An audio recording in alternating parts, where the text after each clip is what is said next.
test is in 4 parts. Part 1, Part 2, Part 3, and Part 4. Now look at Part 1.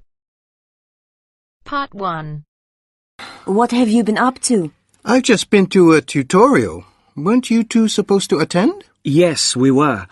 First, you have some time to look at questions 1 to 4.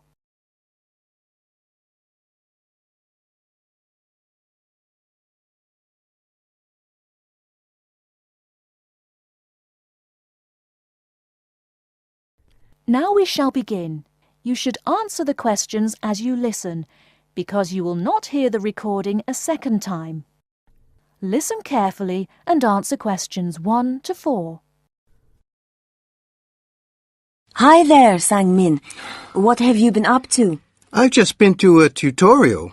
Weren't you two supposed to attend? Yes, we were. But I had an essay to finish and Julianne offered to help. Did we miss much? Well, I thought it was quite interesting. It was all about spending habits among undergraduates.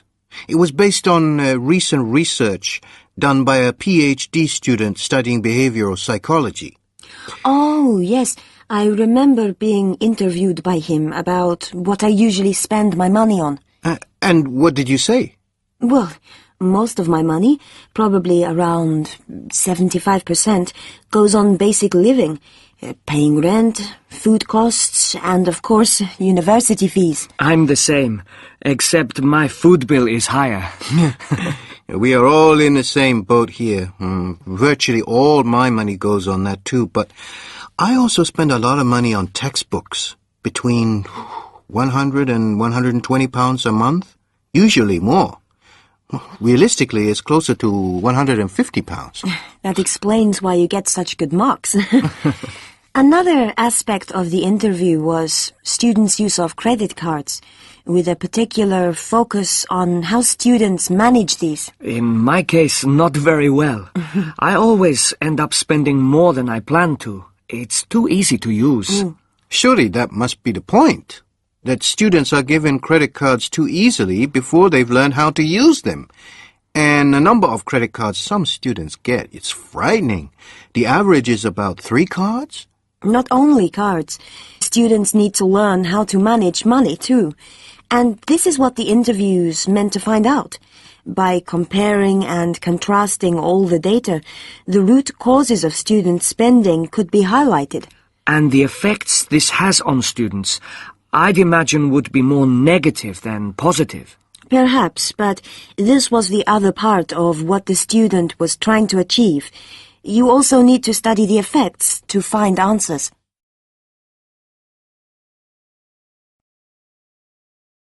Before you hear the rest of the conversation, you have some time to look at questions 5 to 10.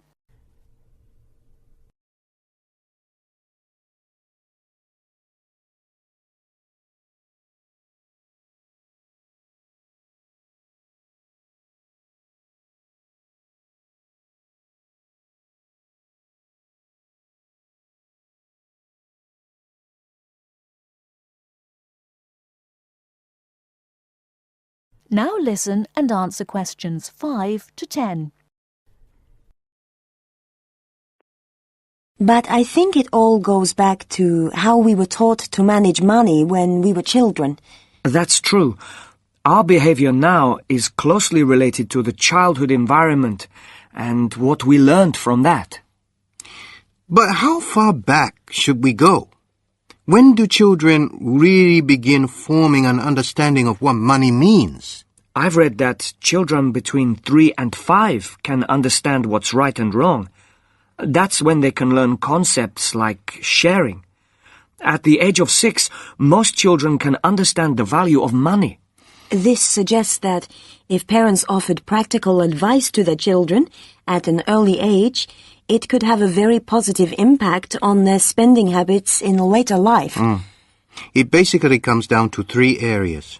The first one is allowance, Parents should not try to focus on how much money they give their children, but rather on what they need. Needs are difficult to define, so parents need to resist the urge to give in when their children say, I want. For me, the only way to teach children the difference between needs and wants is to give them a practical allowance.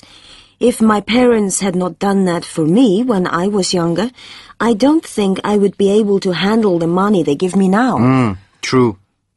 The second thing I think is important is saving. Can you explain a bit more? Well, basically, parents need to introduce their children to personal finance. If we are expected to deal with money now, then we have to learn when we're younger. I see what you mean. And it could be in quite simple ways, like by helping them to open their own savings account. There's one more area I think is vital. What's that? It's buying. We spend excessively on credit cards because we don't know how to control money. We almost need to learn how and what to buy, which is why parents should allow their children to participate in this. If they want something expensive, like a new pair of trainers, then they could be encouraged to save a bit of their allowance. And parents could also promise to help by saying that they will pay the rest if the child, at the end of their period of saving, still does not have enough.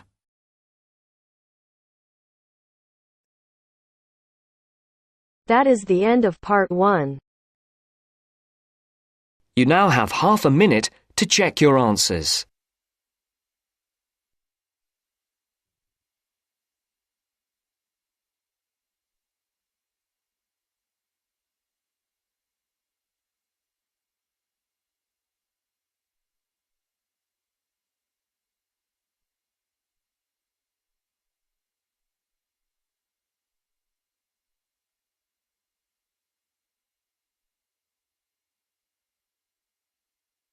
Now turns to part 2.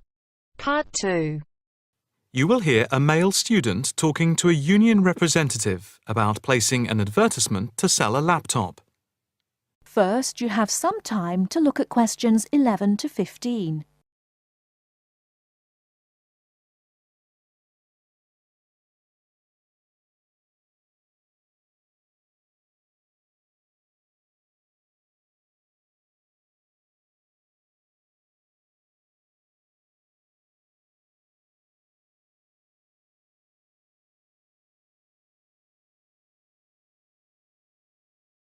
Now, listen carefully and answer questions 11 to 15. Hi, I'm Debbie. How can I help? Hi, my name's David. I'm just looking to place an advertisement on the main union notice board to sell a laptop and a few accessories if that's possible. Sure, that's not a problem. I take it you are a member of the Students' Union? Yes, I am. Right then. I'll just get a form up. And as there is no one around and it looks as if it's going to be quiet for a while, I'll just type the details straight into the computer for you. Thanks very much. No problem. Shall we just title it Laptop for Sale? Yeah, okay. Can you describe it generally? Well, it's in very good condition. In fact, it's hardly been used. Why are you selling it, if I may ask? Well, I've got another one which is much lighter, and I don't really need two. I see. What weight is the one you're selling? It's 3.5 kilograms. That is heavy these days. Can you give more details about the one you want to sell? Right. Well, it's an Allegro, and it's got all the latest programs. Okay. What about the memory? The memory is only 0.5 gigabytes. And what about the screen size and the other features? Oh, well, the screen is, well, let's see, it's 37.5 centimetres with a standard size keyboard and a touchpad. But I've got a cordless mouse that I can put in with it if necessary. Well, some people don't like using a touchpad. What about ports or holes for attaching things to the laptop? It's got 2 ports. More modern laptops have more than 2 ports for all the extra attachments. They do. Let's see, what else is important? Oh yeah, the battery lasts for 2.5 hours, which is okay, but not enough for long train journeys. But one thing is that it's not wireless. Right, okay, not wireless.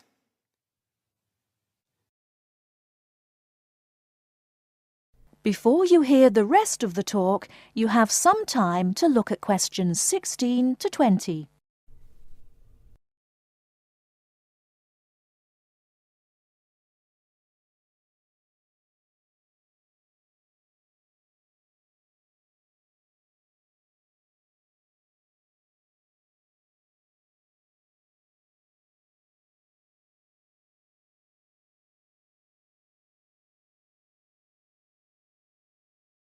Now listen and answer questions 16 to 20. Anything else I can put on the advertisement? There's a webcam built at the top of the screen, and I can throw in a printer, a scanner, and headphones, which I got with it in a special deal. It also comes with its own case for carrying it around. Actually, the case is quite smart. I'm hoping these things will help it sell. They should do. Right, I think I've got all that. How much do you want for it? That I'm not sure about. It's worth about £900 to £1,000 new. Yeah, but you won't get that much if it's used, and even if it's in good condition. What about £500? I doubt if you'd get as much as that. More like £200 or £300. If you look at the notice board, there is one on there which is comparable to yours, and it's not more than about £250, I think. As little as that? I'm afraid so. Shall we say £300? OK, put that. Can I take some contact details for the advert? The name's David Bristow. BRISTOW.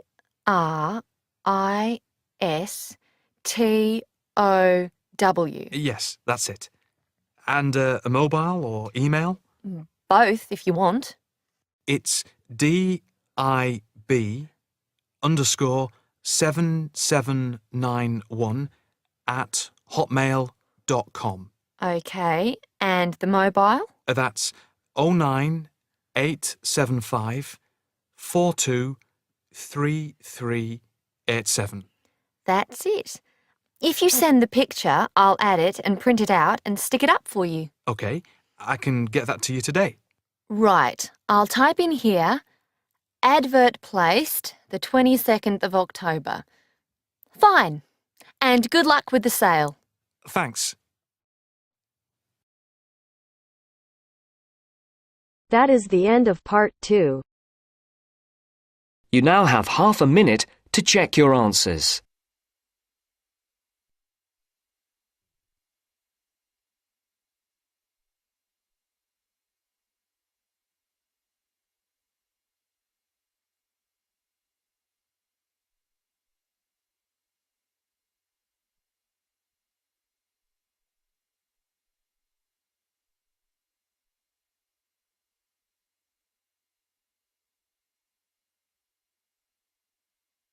Now turns to part 3.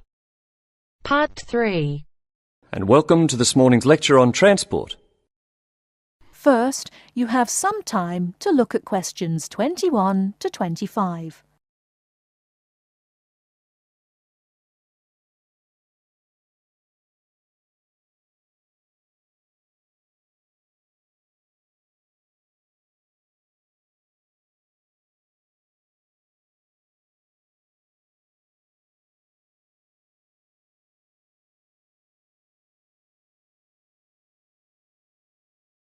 Now, listen carefully and answer questions 21 to 25. Good morning, and welcome to this morning's lecture on transport. What I'll be doing today is comparing forms of transport in different countries to see how forms of transport are affected by factors such as geographical landscape and economic development. My focus will be on countries in South America, Europe, and Asia. The first country I'd like to look at is Colombia, which is in South America. This is a country where geography plays an important role. Due to the huge amount of mountains and forests in this country, travelling by air is crucial. I don't know if many of you realise this fact, but Colombia was the first country to establish a commercial airline, and in so doing they made aviation history. Today, there are more than 400 airports in Colombia for domestic flights, which highlights the point I made earlier that air travel is a vital means of transport in this country. Colombia also has a road network of about 48,000 kilometres, linking Colombia to Venezuela and Ecuador. Transport by road is important for trade as well as tourism. Apart from this, there is also a railway system, but it is in need of modernisation. The other means of transport is by steamers, with the Magdalena being the main waterway. Now let's turn to Colombia's neighbour, Venezuela. Once again, we see that internal flights are an important means of transport, as like Colombia, Venezuela has remote areas where flying is the easiest means of travelling from A to B. Trains are not popular, and most of the railway lines are in the highlands, as this is where the iron ore mines are. Trains are an efficient means of transporting the iron ore from the mines to the factories. Thus we can see how transport and the economy are interrelated. Ships are also used extensively in this country, and there are many ports, the main seaports being Puerto Cabello and Guanta. Turning now to Europe. Belgium is a country that boasts one of the most compact railway systems worldwide. Inland waterways, or canals, are also an important means of transport, transporting both freight and people. Belgium also has the third largest seaport in the world, namely Antwerpen. Air travel is also important, although this is not linked to geographical terrain, as is the case in the South American countries we've already looked at. Next, I'd like to look at the United Kingdom. Like Belgium, the UK has inland waterways around 4,000 kilometres, yet only about 17% of these are used for commercial transport. The main inland port is Manchester, and the chief seaport is London, with Southampton taking second place. Air travel is extensive in this country, and there are around 150 airports, the most famous being Heathrow. However, about 90% of passengers in the UK travel by road.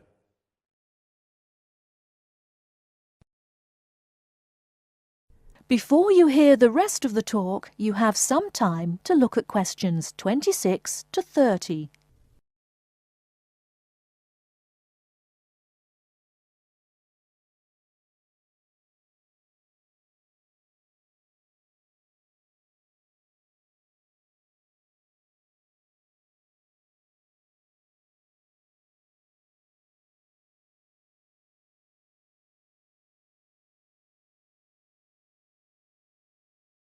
Now listen and answer questions 26 to 30. Finally, I'd like to look at two Asian countries. China is a country which reveals how geographical size affects transport development. Roads and railways are widely used, and this has led to a huge amount of bridges being built, such as the Yangtze Bridge, which is probably the most widely known. The Yangtze Bridge is 1.6 kilometres long and is built on two levels.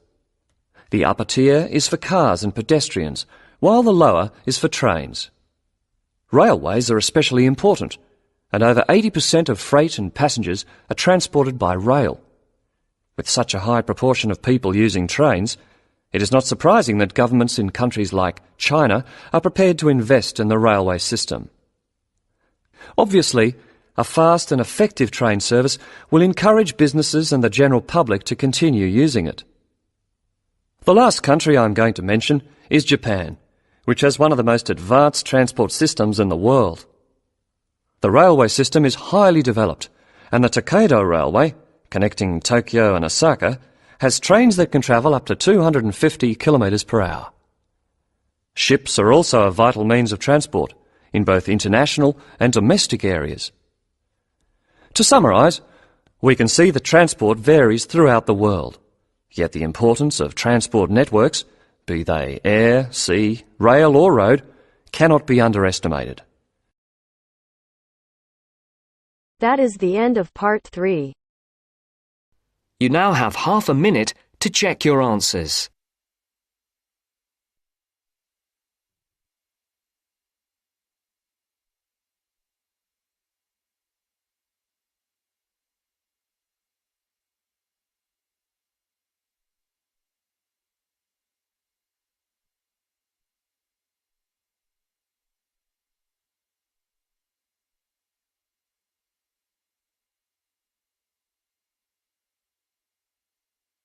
Now turns to Part 4. Part 4. You are going to hear a lecture about the geographic information about Australia. You now have some time to read questions 31 to 40.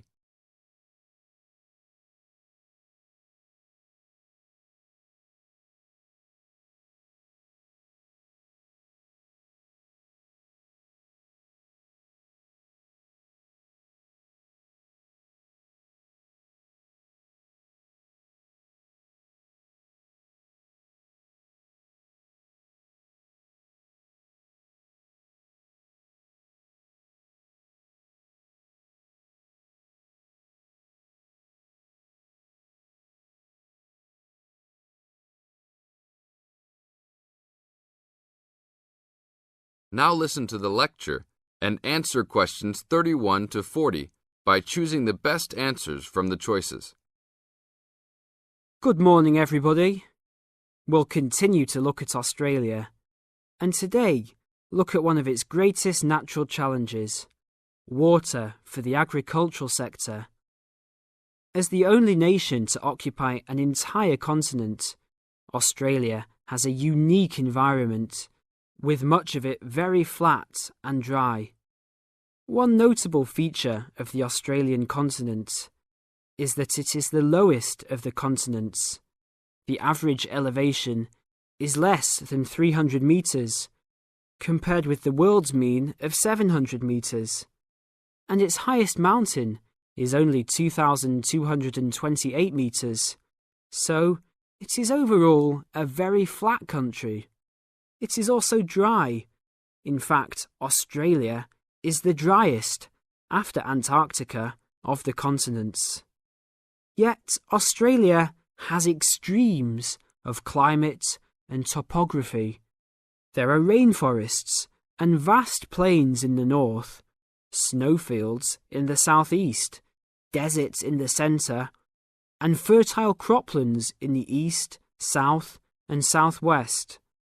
And Australia contains some of the wettest areas on Earth.